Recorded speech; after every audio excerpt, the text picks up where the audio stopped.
Hello everyone, and welcome to Chapter 11 of Transformers Fall of Cybertron.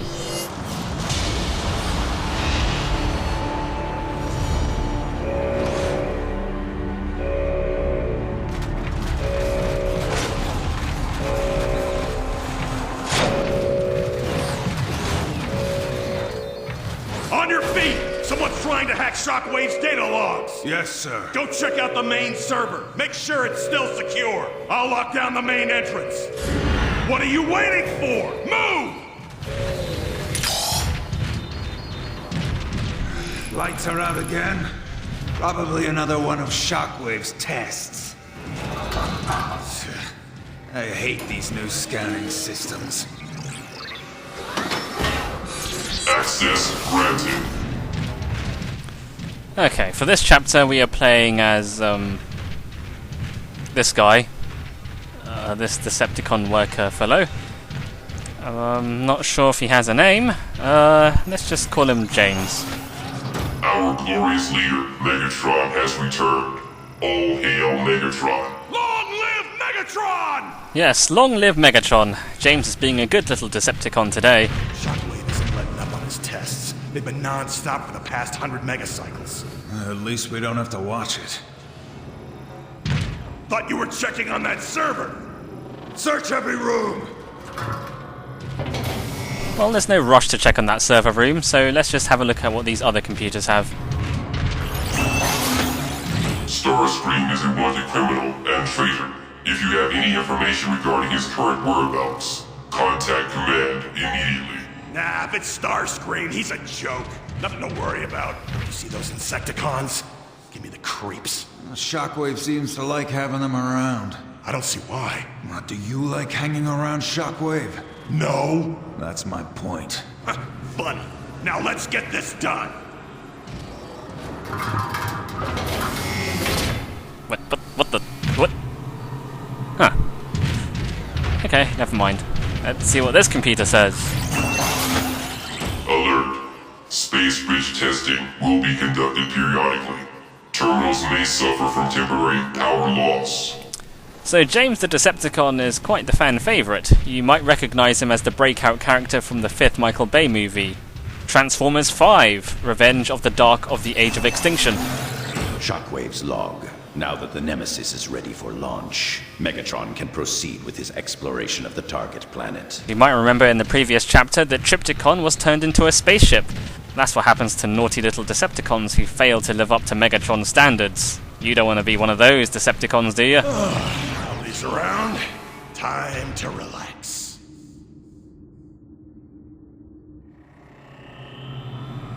Don't be such a lazy con. It's just nice to know that James has his priorities straight. It's sparking again. Let's get that fixed. Memory cores are fried. Need to find some new ones. Shine your light over here. My optics are fuzzy.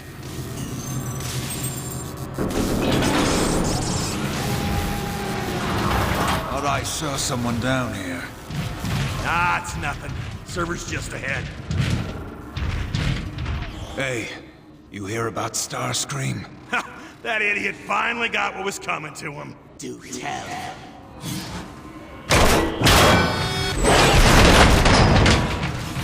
Whoa!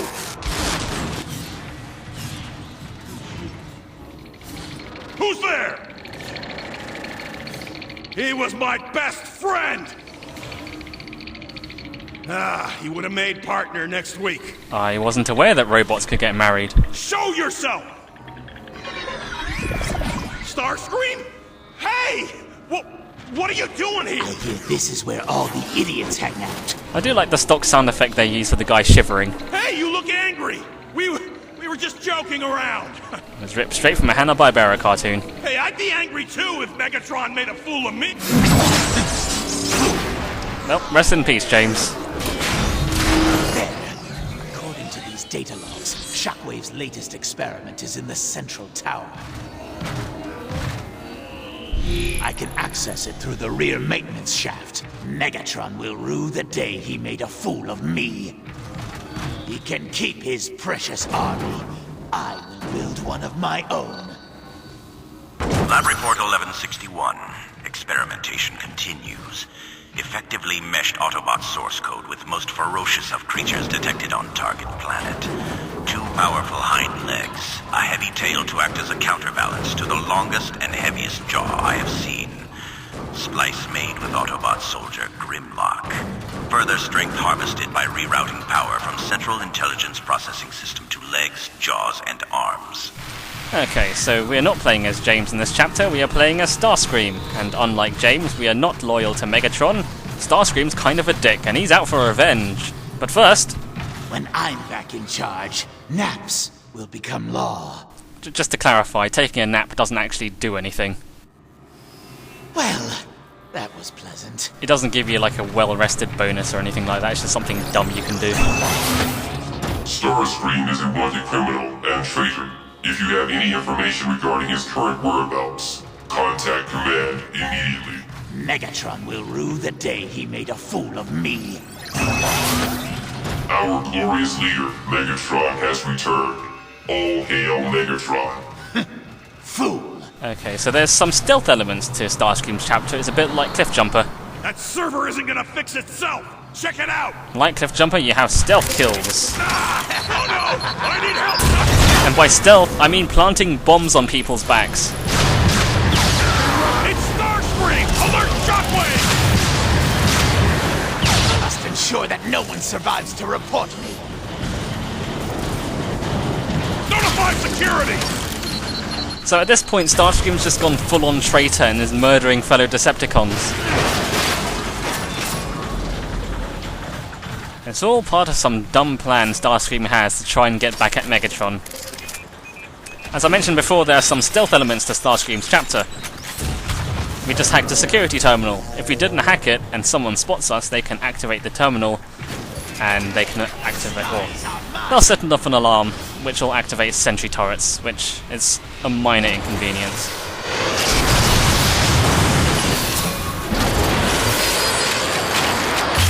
I must overload Shockwave's defenses with an EMP charge at each security tower. The mighty Starscream returns. We don't really have anything to buy here. This is sort of a unique level in that it's kind of non-linear in how you can approach it. Kind of. Projected odds of your survival are the low. tower from the Sea of Rust. He's built a full-scale replica of it here in Kaon. No matter. If there are any treasures to be found using it, Starscream will claim them. Okay, so this is a very wide open, big area. And you'll notice there are 3 objective markers. There are 3 security terminals we have to hack. And once we hack all of them, we can gain access to that big central tower. So you can approach the objective markers at any order. That's what I mean when it's sort of non-linear. And it's kind of up to you to how you want to do it. Because, well, you notice Starscream has stealth. And there are stealth elements in this game. In this chapter, I should say. You can sneak up on guys, but it's not really a huge deal if you get spotted. It's just entirely up to you how you want to take out the enemies. Before we get anywhere though, if you go behind the tower where we started at, there is a little chamber hidden away here. And in here, there's some hidden goodies. Lots of energon shards, some lockers, and a video game.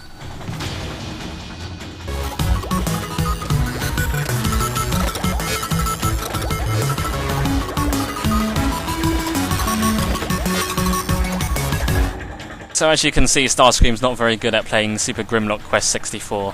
I wouldn't worry about it though, it's kind of a terrible game anyway. Trypticon failed me in spectacular fashion. I consider the transgression to be unforgivable. That is, until my brilliant and compassionate intellect realized that there was in fact a penance worthy enough to compensate for Trypticon's failures. We are in need of a spacecraft large enough to transport several dozen battle groups. Trypticon is no longer in need of his body. I see an elegant calculus in the making. So the design of the Nemesis spaceship that Trypticon was turned into is very much derived from how the Nemesis ship looks in the TV show Transformers Prime. It's one of the few things in this game that sort of directly references that TV show. I mentioned before that Megatron's new body is made to look like he does in the show. The Pathfinder weapon, the gun that Optimus Prime uses in chapters 2 and 3, that's sort of taken and inspired by how the guns look in that show. And also Cliffjumper's head is basically designed to make it look like a young version of the Cliffjumper that's in that TV show. Okay, so we're at the first security terminal. Let's use the element of surprise.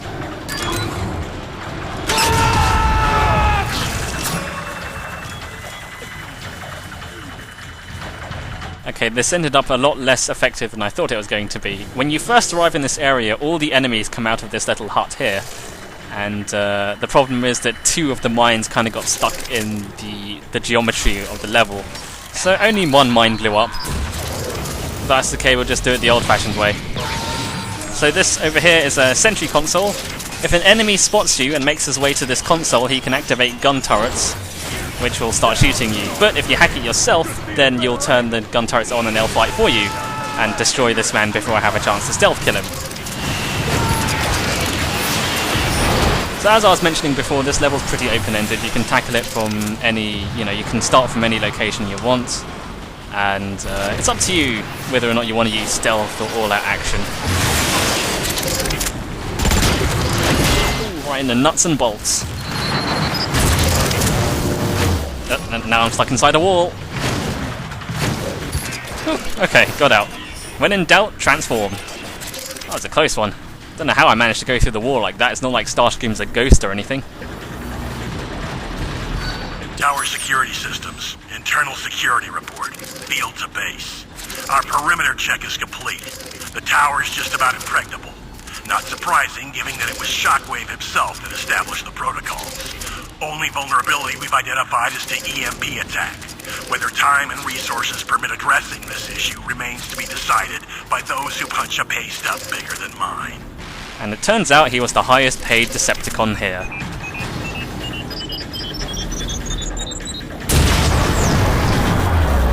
There! The first security tower is down. Only 2 more to go. Okay, on to the next security station. Again, this is a very big level. There's lots of space to fly around and such. There's a big invisible wall around the outside, so you can't go off forever to the sides. But if you hang around the edge, over here, there's a neat little secret. Do you remember the coronation ceremony in Chapter 9? Surprise! The time has come to reclaim our former glory. Go ahead, Starscream. Take your shiny golden penis extender. Yes, all shall fall before me! And now we'd be wearing this crown for the rest of the level. Isn't that cool? I didn't even know about this secret until somewhat recently. Pretty well hidden. Starscream's gone mad. Stay alert. What do you suppose he's after? Now I think it's fairly evident to say that Starscream doesn't have quite the same concept of stealth that Cliffjumper does. Because, Cliffjumper uses a sword, and while he's sometimes a little bit extravagant with how he killed people, at least it wasn't blowing someone up with a jetpack. Strangely though, it doesn't seem to be any louder than the sword takedown. Look, this guy didn't even notice it. Look how loud that is. How did you not hear that? Like, Starscream had a sword earlier in the level. He used it to stab 2 dudes, and he thought, that'll do. I don't need to stab any more people, I'll just blow them up with jetpacks, of which I have infinite number.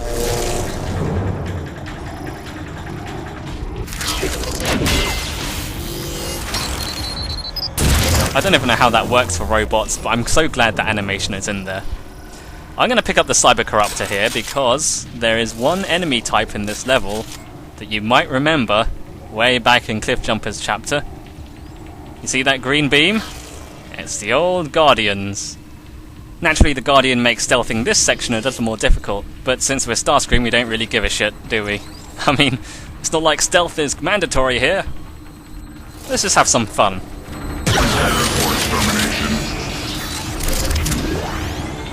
And as you can see, it takes forever for the Guardian to charge his weapon.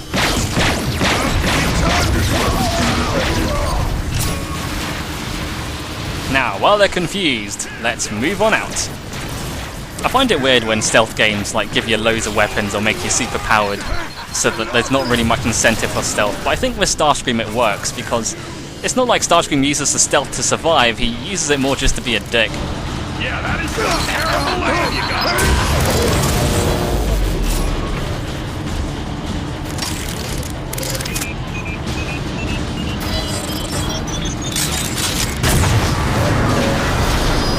Shockwave's defense network can't take much more after that. Only one tower left. Turns out the Guardian's not actually very good at killing enemy soldiers. He tends to just shoot the cover that they're hiding behind rather than the soldiers themselves. And the Corruptor doesn't actually last very long. It tends to run out pretty quick. Plus it takes him forever to charge up the weapons. He does actually come equipped with homing missiles, but he only ever uses them when you're in vehicle mode.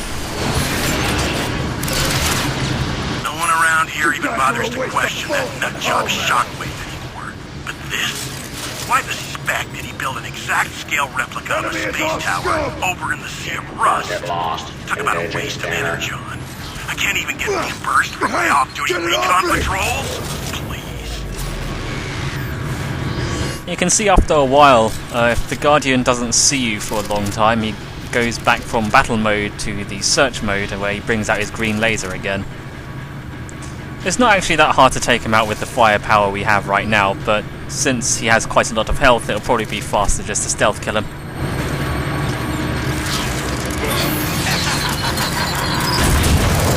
Something I haven't actually mentioned before either is that the cloak meter actually runs out faster if you're moving, and the faster you move, the more quicker it runs out. It runs out when you're standing still as well, but if you dash or walk around while in stealth mode, the cloak will drain a lot faster. It also drains while you're in vehicle mode as well, so if you go into cloak mode, transform into a car and then zoom away, it'll just run out pretty much instantly.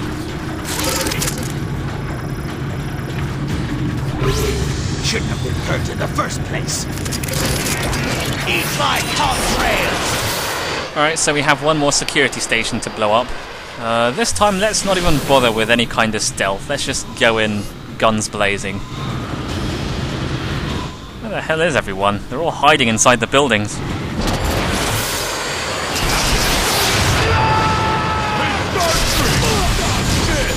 that to work, you'd have to hit me. Looks like someone's trying to activate the alarm. Yep, and he activated it. I'm not entirely sure why my sound is glitching out. Oh well, that's that sentry gun destroyed. That alarm didn't really do a whole lot.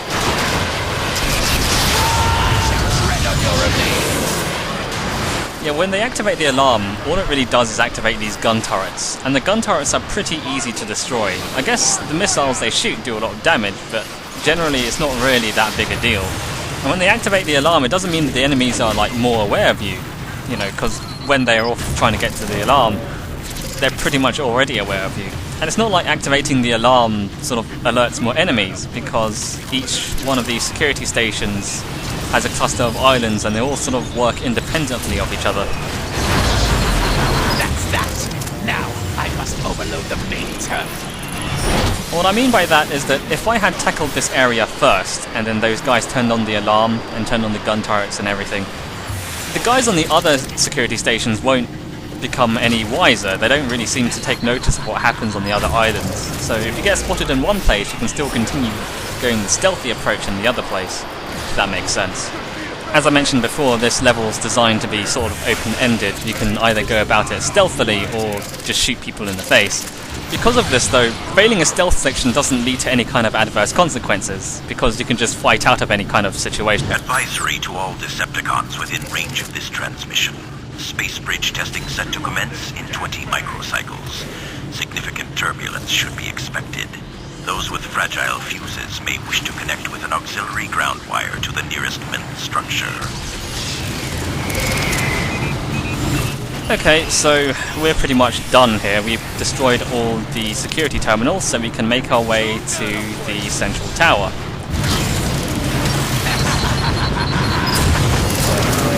No, seriously, how is he carrying all these det packs? I have no idea how this even works. Now, Starscream's airplane mode comes with homing missiles, and you might remember last time I said that Vortex's mortar bombs were pretty overpowered. I think Starscream kind of has a similar issue where his homing missiles are just like the most overpowered thing, because they're homing missiles and they fire in bursts. He'll fire 4 missiles at a time.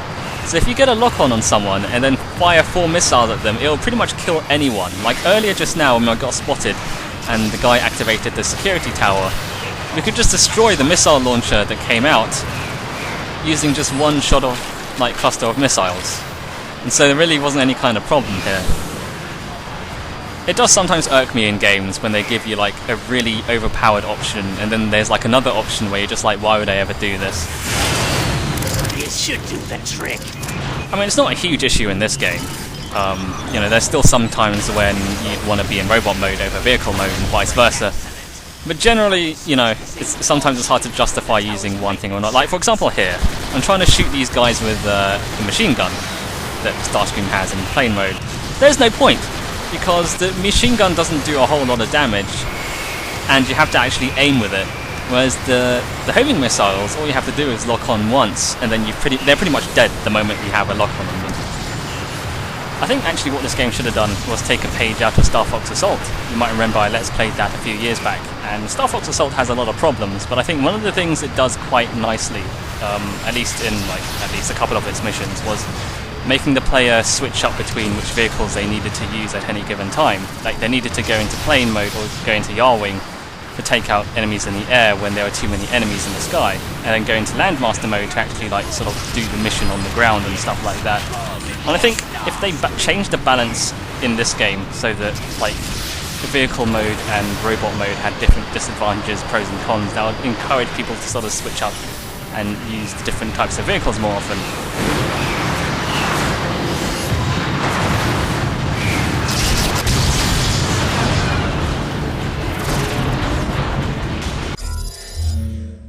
Just checking the menu to see if I've collected all the audio logs, and yep, I've got all the ones in this area. Let's proceed onwards.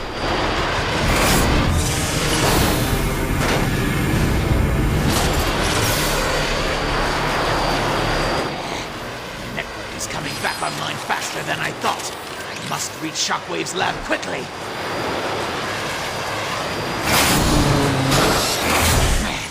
Not that way.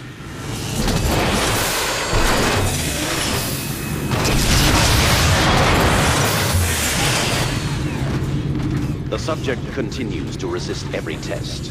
I suspect they were administered incorrectly. I assure you, the tests were done as you instructed. We shall see, Sharpshot.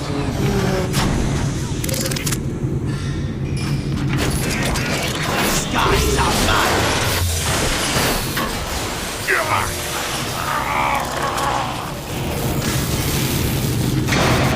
Always tinkering, aren't you, Shockwave? Must be quite the test. Shockwave, all effort must now be focused on remote extraction of the target planet's energon reserves. Your calculations inspire sufficient confidence that such a plan is not only possible, but probable. Such an influx of raw energon right here on Cybertron will not only provide sufficient power to destroy Optimus and his Autobots once and for all, but also fuel the rebirth of our great empire. This is no longer an aspiration. It must be made a reality. Shockwave's log 77839. The subject's core functions are operating within tolerable levels, despite complications encountered during microsurgery. Subject's power readings have increased tenfold, thanks to my rerouting energon feeds from all but the most basic of cerebro circuitry. Hardshell. Administer stress test 87B.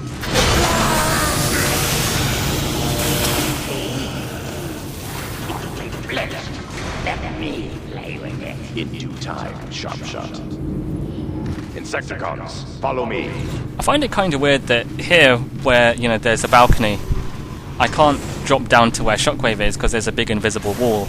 And the game also just blocks you from using your weapons or transforming or jumping or anything, so you can't go down and punch Shockwave in the face, which I thought was, for some reason, it was one of the first things that I tried to do, but the game wouldn't let me. I mean, I could have just covered the entire balcony with glass like they have with most of this ledge. least then it would make sense why I couldn't go down and punch Shockwave. Nice try, Starscream!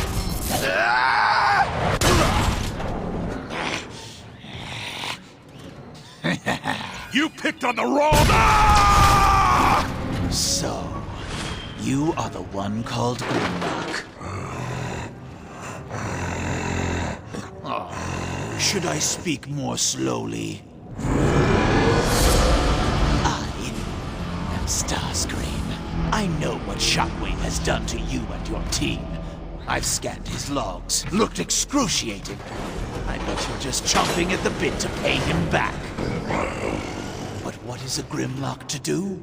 Surely Optimus has written you off, and you're entirely too stupid to think for yourself. Pathetic. You will swear your allegiance to me. You will do my bidding. In turn, I will set you free.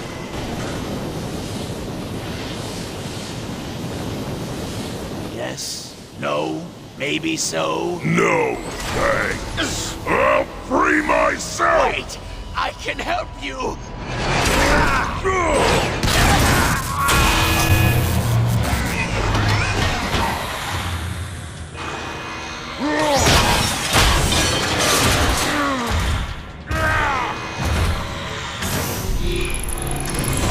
Nothing feels right. Hard to think.